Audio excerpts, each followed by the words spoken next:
Okay, the other day I stole Mickey Mouse gloves and I duplicated them here in Blender.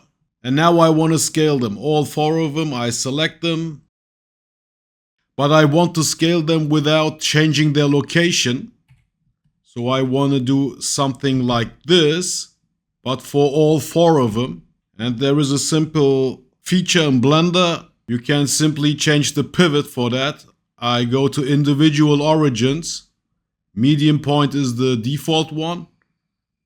And if I switch to individual origins and scale now, that's what I wanted. I wanted to scale them without changing their location. Let's see how we can do this in Plasticity.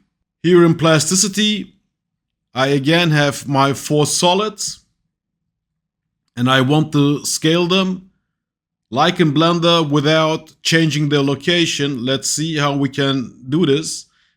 If I select all 4 of them and press S twice, here again is the same issue. I can scale them, but their location changes as well. And here are a couple of options. Bbox takes the center of all 4 of them and scales accordingly. That's not what I want. Let's again press S.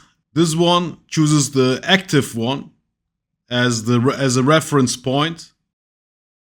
And by active one, the one which was selected last, that's the active one. So if I select them, this one is the active one in this case. But that's all stuff which I don't want. I want this situation.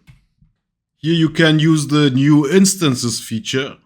So let's delete all 3 of them. Select this guy, which was at the origin, and look for instances. Create instance.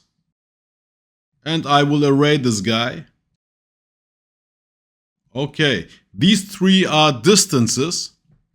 And if I scale the original one, look what happens. I have exact the situation which I wanted. I can scale them exactly like in Blender when I have the individual origins as a pivot point. So this situation. And after you are done with your scaling and you don't want to work with instances any longer, you can select them and look for realize instances. Boom. They become regular solids like the original one. I hope that helps. Peace!